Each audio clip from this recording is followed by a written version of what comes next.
أعوذ بالله من الشيطان الرجيم بسم الله الرحمن الرحيم. Chapter 9. Progressivism, Morality. Progressivism and the inheritors of the pharaohs. The Quran does not assume a progressivist view of history. When you read the accounts of the prophets Musa, Isa, Yusuf, Ibrahim in the Quran, you should not think, these are stories of the past. These are stories of the past. We live in modern times. Our world is different. Our societies, our institutions, our governments are more advanced and sophisticated.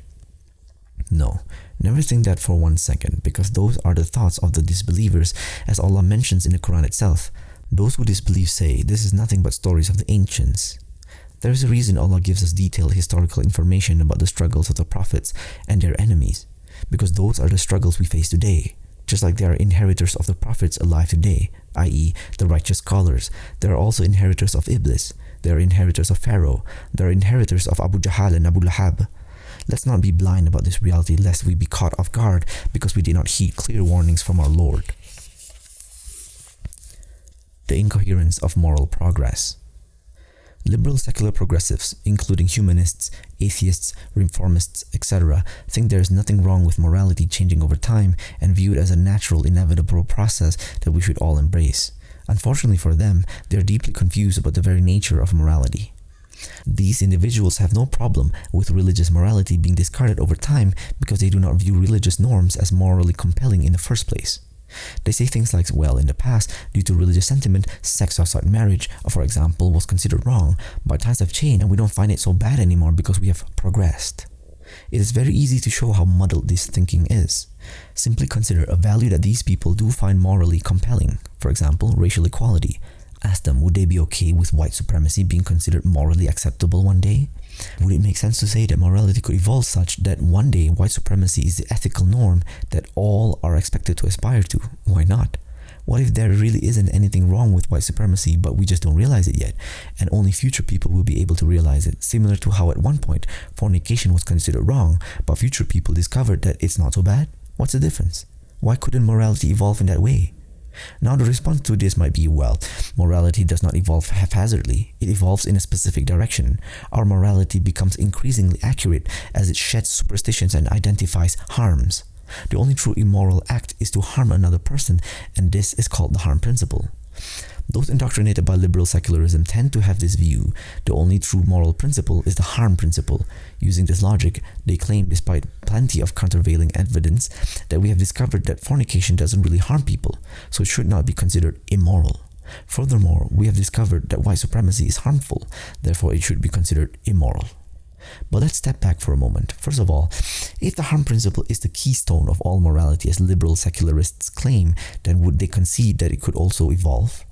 If morality evolves and progresses, then could we one day discover that it is morally permissible to harm people and that the harm principle is an obsolete relic of the past? If liberal secular progressives maintain that this is not possible and the harm principle will always remain normatively compelling, then they are not really progressive when it comes to morality. They believe that there are moral absolutes. So how could they fault devout Muslims for all believing in moral absolutes that are invariant with time? Now, refuting the harm principle is easy enough to do. Simply question what truly constitutes harm and who gets to decide that, and additionally point out that harm itself is a value-laden concept that depends on your broader moral and ontological commitments, etc. But I want to focus on the idea of evolving morality. Those who are dedicated to the harm principle as a moral absolute explain changing moral attitudes through time as a function of discovering what is or what is not truly harmful. But what is this discovery process? Epistemologically speaking, is discovering harms akin to discovering new planets or new chemicals? Is it an empirical thing? Where can you see harm? And more importantly, how does our ability to see it progress as a function of time? We can understand how discovering planets in the universe has become easier with improved telescope technology, but what is allowing us to discover new harms over time? Clearly, the liberal secular progressive is not going to have a non-ridiculous, non-grasping at straws answer to this, so he will resort to this line. Harms were always known, but powerful, evil, self-serving people prevented moral sentiments from changing in order to address those harms. A couple of notes on this. First, where is the proof that certain harms were always known? If we survey world history, much of what is considered seriously harmful by present standards was unheard of historically. Homophobia is one example. Transphobia is another, cultural appropriation is another, microaggression is another, oppression through pronoun usage is another. In fact, just attend a liberal arts class, preferably in the gender studies department at your nearest university, and virtually everything that is taught as oppression, disenfranchisement, sexism, etc. was historically unheard of. The very concepts upon which these wrongs are based were not coined prior to 1 or 2 generations ago.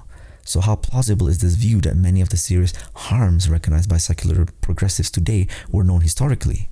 Secondly, again, this response undermines the whole idea of moral progress. If the harm principle is an uninvolving absolute, and what is or is not harmful is an uninvolving absolute, and people's knowledge of what is or is not harmful is an uninvolving absolute, then where exactly is all the moral progress we keep hearing so much about? Our interlocutor could say that the progress happens when the bad guys get beat and true justice triumphs. But that is the very weak idea of moral progress. Everyone believes in this kind of moral progress. The fight between good and evil is perpetual, and sometimes the good guys win, other times they lose. Even non-liberal, non-secular theists believe this. This is hardly the notion of continuous moral progress over the course of human history that liberal secularists like to appeal to. Ultimately, when this idea of moral progress is critically examined, it does not withstand the most minimal amount of scrutiny.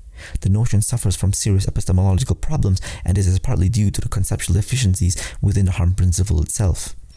When liberal secular progressives invoke moral progress, Muslims who maintain the universal, unchanging applicability of Islamic moral principles from the time of revelation to present should push back. Muslims should point out these problems and demand that their ideological opponents address the gaping holes in their thought.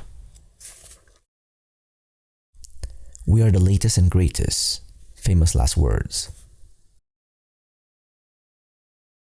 Modernity and the Quran. One of the main drivers of moral progressivism is the belief in scientific progress. If our knowledge of science and technology has advanced so much in the modern era, then it stands to reason that we as a civilization have also advanced morally, that our moral knowledge also is superior to that of peoples in the past. This line of reasoning is not new. It is something all major civilizations have believed of themselves. And it is a mindset that is directly opposed in the Quran when Allah tells us to look at the remnants and ruins of past civilizations who, despite their great technical achievements, were destroyed for their arrogance and rebellion against God and His messengers. In fact, the Quran goes further than this by saying not only are you wrong for being arrogant in thinking that your strength and technical achievement translates to rectitude and moral superiority, but you are also wrong for thinking that you are the strongest and most technically advanced civilization of history. There were others greater in strength, numbers, and impact on the land. Quote, "Have they not traveled through their land and observed how was the end of those before them? And they were greater than them in power." End quote. Fatir, Quran, chapter 35, verse 44. Quote, "Have they not traveled through the land and observed how was the end of those who were before them? They were greater than them in strength and in impression on the land, but Allah seized them for their sins, and they had not from Allah any protector." End quote. Ghafir, Quran, chapter 40, verse 21. Quote, "Have they not traveled through the land and observed how was the end of those before them? They were more numerous than themselves and greater in strength and in impression on the land, but they were not availed by what they used to earn." End quote. Ghafir, Quran, chapter 40, verse 82. Quote, "Have they not traveled through the earth and observed how was the end of those before them? They were greater than them in power, and they plowed the earth and built it up more than they built it up. And their messengers came to them with clear evidences, and Allah would not ever have wronged them, but they were wronging themselves." End quote. Ar-Rum, Quran, chapter 30, verse 9. Quote, "We raise in degrees whom we will, but over every possessor of knowledge is one more knowing." End quote. Yusuf, Quran, chapter 12, verse 76. We might wonder whether there were past civilizations that were more technically advanced than ours today. Only Allah knows. We should automatically assume that there weren't.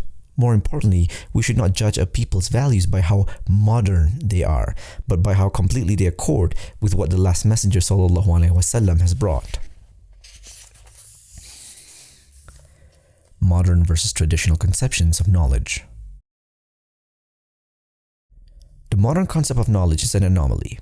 The The notion that knowledge is something that can be found on a sheet of paper, in a book, in a hard drive, in a digital cloud, this is not the kind of knowledge that the Islamic tradition is based on. True knowledge cannot be abstracted away from living, breathing people. For example, Allah sent revelation by way of the angel Jibril to the Messenger sallallahu alaihi wasallam. The Prophet sallallahu alaihi wasallam passed on this knowledge through companionship, namely by teaching his companions who took instruction not only from his words but also his actions, his behavior, his blessed manners, etc. Human beings are thus the conduits of knowledge, and the Islamic tradition has operationalized that through the concept of isnad, i.e. chain of transmission. To claim to truly know something of ilmu, i.e. what Allah has revealed, one has to know all the persons through which that knowledge has passed over the centuries until it arrived at you by way of your teacher. Reading from a book or the internet is not a substitute for this. At most, one is merely familiarizing oneself with texts, which, don't get me wrong, has its own benefits if done correctly. But to be an alim, to speak authoritatively about a religious issue of contention, often requires isnad. This is how Allah has preserved the deen. And this is why the Prophet ﷺ said, quote, "Verily, Allah does not take away knowledge by snatching it from the people, but rather He takes away knowledge with the death of the scholars until He leaves no scholar behind, and the people turn to the ignorant as their leaders. They are asked to give religious judgments without knowledge, thus they are led astray and led others astray." End quote. We can contrast this with the modern conception of knowledge, which usually has no moral component and can be abstracted as separate from people. Go to a university physics class and see if the professor mentions any history, where those formulas have come from, who taught them to whom, and so on. Perhaps that disconnect with history is fine for the sciences, but not for one's religion. The source of all dini knowledge is in the past, so to cut ourselves off from the past is to cut ourselves off from that knowledge. Muslims have to be careful not to conflate the modern scientific understanding of knowledge with true religious knowledge. Muslim savages cannot keep up with social progress. Do Muslim reformers really believe they are the first to notice that gender disparities exist in Islam? When it comes to marriage, eyewitness testimony, inheritance, etc., were Muslims of the past just unaware of these disparities? Or were they too ignorant to understand, as the modern reformers do, that gender disparity is tantamount to injustice, oppression, and abuse? And were they too incompetent to do anything about it? Only a couple of options. Either past people really were that stupid and are unethical, or modern reformers are projecting non-existent injustices onto the past. As a related example, the idea of transgender acceptance is becoming ever more popular. As soon as this peculiar social justice issue officially becomes status quo, that will immediately render every past society as unjust and intolerant for not recognizing what we modern enlightened people have come to realize about transgenderism. Until the next social justice issues comes along in another 5 to 10 years, and the next. If people's ethics are constantly in flux and at the mercy of haphazard cultural shifts, those few who do have principles and believe in timeless truth will necessarily and perpetually look like barbaric and backward savages regardless. I, for one, wholeheartedly embrace my savagery. Many don't understand how shallow and provincial so many of the most cherished beliefs of modern times really are. If you compare those savage parts of Islamic law and ethics that people find most objectionable today to what was on offer for the vast majority of human history throughout the world, there are no significant differences. But the modern tendency is to view the past as a black hole of barbarity and oppression. Theologically, Muslims don't share that view. The earlier times were the best of times, so this will create conflict and misunderstanding. We are not willing to throw our past under the bus because we aren't deluded. Our reluctance makes a lot of our contemporaries very, very angry, violently so. Is Islam relevant? Is Islam relevant?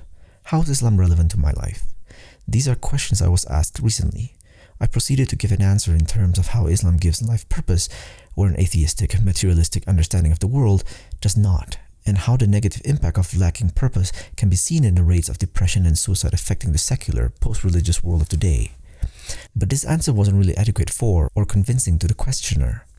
After thinking about it for a moment, I realized the problem. You see, sometimes if you are asked a wrong question, you are all but forced to give a wrong answer. So Islam doesn't have to be relevant to you. The truth does not have to be. The truth does not need to be validated by its utility to your personal individual life. The truth by its very nature is relevant.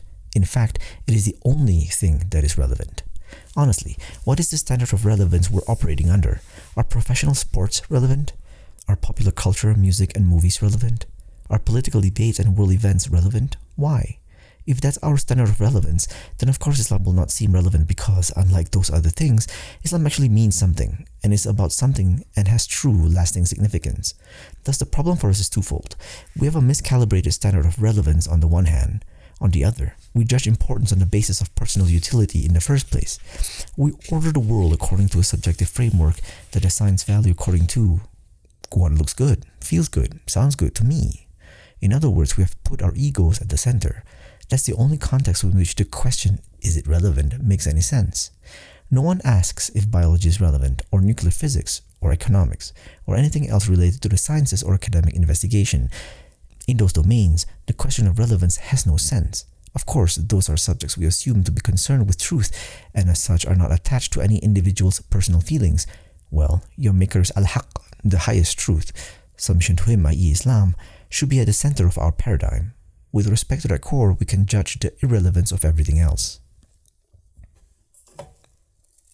Who is the real free thinker? Who is a real free thinker? The atheist who lives in a secular world, goes to schools with secular curricula based on secular philosophies that constantly question and critique faith on the basis of critical thinking, is embedded in an elitist secular culture that neither recognizes God nor religion, is every day exposed to media, movies, and music that ignore or question the existence of God, resides in an overall secular intellectual milieu where being religious is tantamount to naivety and being skeptical of religion is tantamount to enlightenment. And then, after all that, arrogantly proclaims as if, against all odds, he has made the discovery of the century. Eureka! There is no God. Or the Muslim who lives in a secular world, goes to schools with secular curricula based on secular philosophies that constantly question and critique faith on the basis of critical thinking, is embedded in an elitist secular culture that considers Islam retrograde and terroristic, is every day exposed to media, movies, and music that ignore or question the existence of God and attack Islam in particular, resides in an overall secular intellectual milieu where being religious is tantamount to naivety, being skeptical of religion is tantamount to enlightenment, and being Muslim is tantamount to simple-mindedness at best, medieval barbarity at worst. And then, after all that, maintains conviction and confidence in his Islamic beliefs and holds firm despite the all-consuming pressure like clutching a burning ember. Who has really gone against the tide and sought after the truth in the face of overwhelming adversity?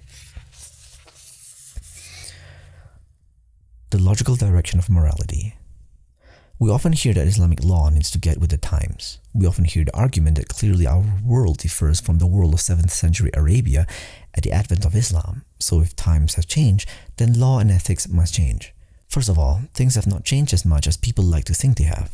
Human beings are still human beings. Our fundamental nature has not drastically transformed, such as would require the kind of reforms some Muslim progressives and reformers have been calling for.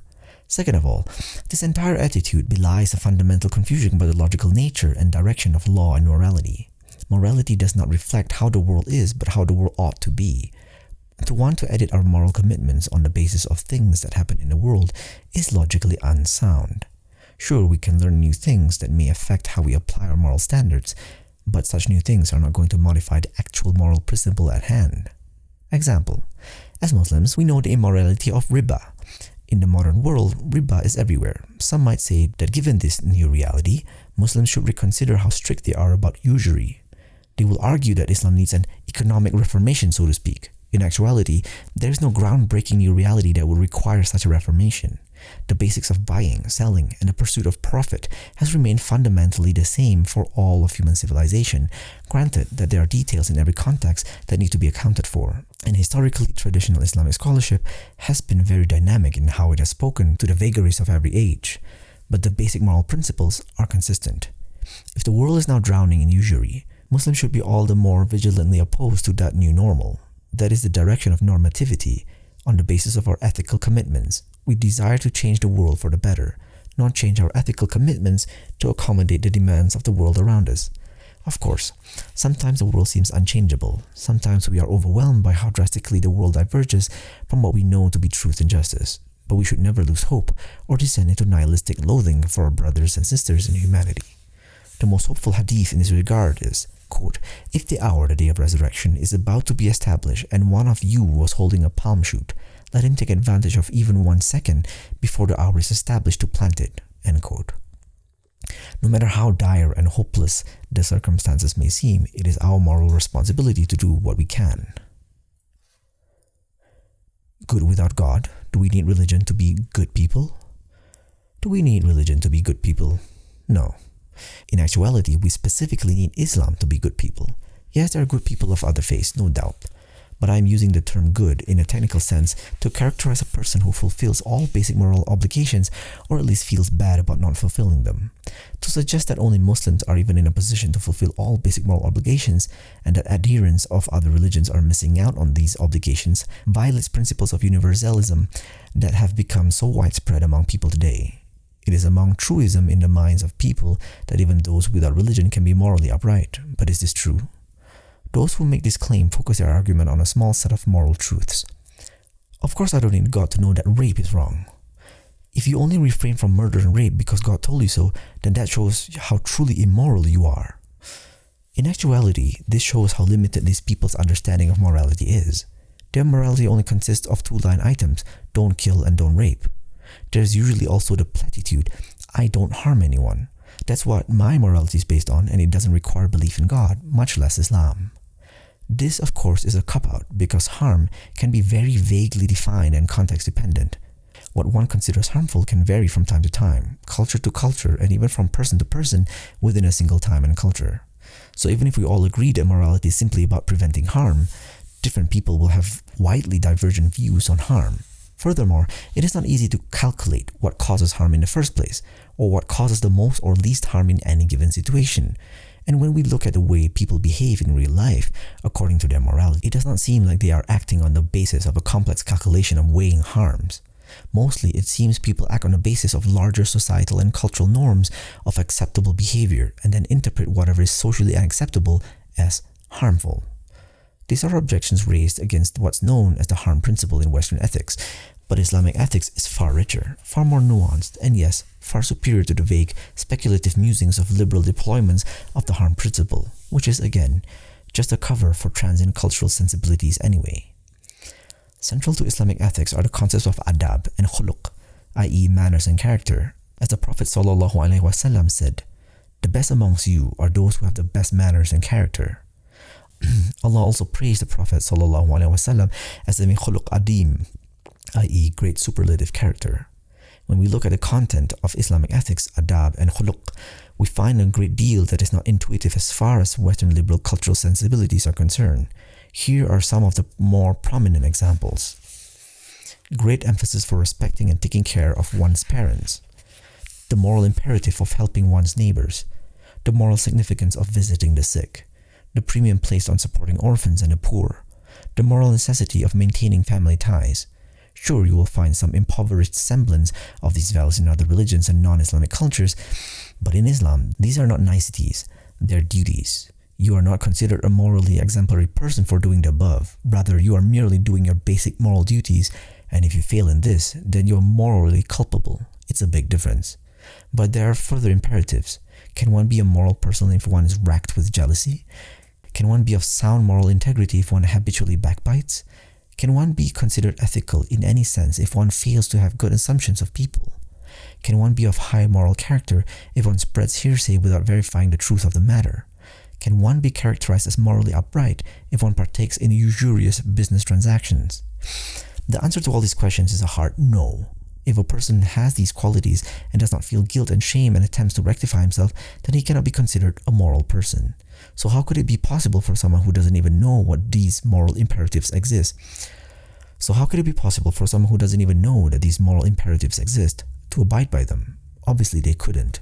You don't see atheists, for example, emphasizing things like backbiting or jealousy or respecting one's parents. Ethics is only about rape and murder for them.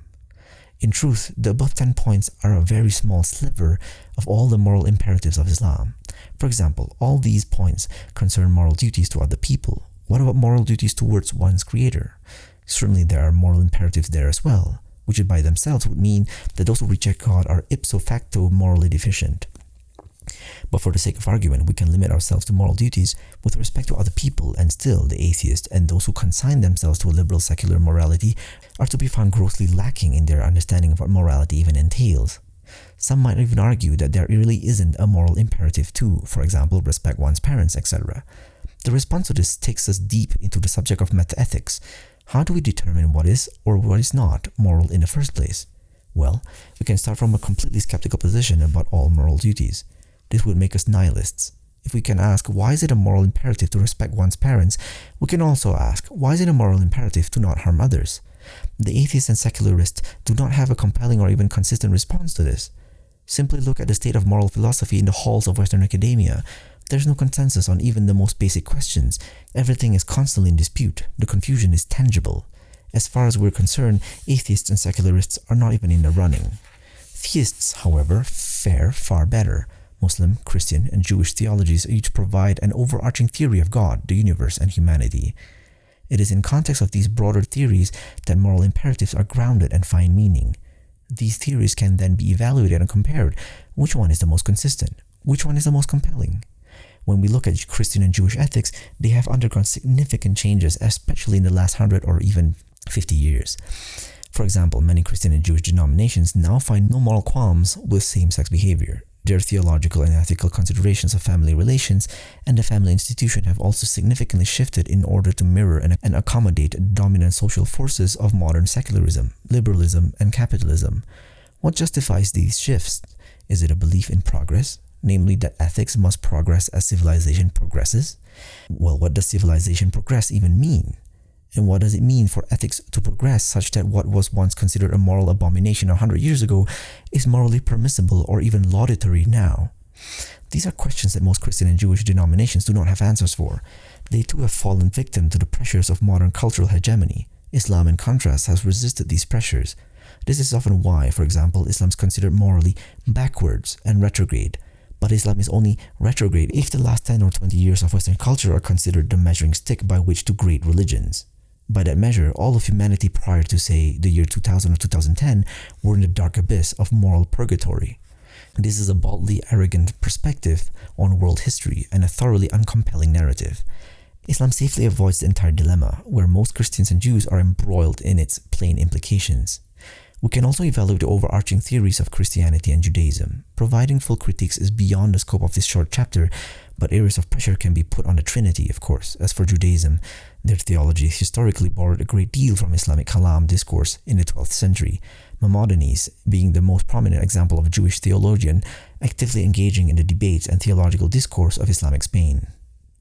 The only objections people these days raise about Islam are that the Quran and Sunnah sanction practices that people with Western liberal cultural sensibilities find problematic. This is pretty weak. Many of the things that people today find objectionable about Islamic law and ethics were considered completely acceptable and unproblematic simply 10, 20, or 100 years ago. But again, the vague, inconsistent notion of moral progress is incessantly invoked to handle this obvious critique. Without substantiating what moral progress amounts to and explaining how moral truths concerning human nature can be conditional on time, these objections cannot be taken seriously. In the end, Muslims have the most compelling overarching theory, and those of sound intellect can also investigate the specifics of Islamic morality, including imperatives such as the 10 listed above, to see how beautiful and profound Islamic normativity actually is. Muslims, meanwhile, enjoy the sweet fruits of abiding by the deen in this life, as well as the life to come. Bi'idnillah. Non-Muslims are always welcome to accept Islam and experience all this for themselves. And if they are not interested, we simply say, Lakum dinukum waliyad din. For you all is your religion, and for me is my religion. Quran, chapter 109, verse 6. Sadaqallahul Azim.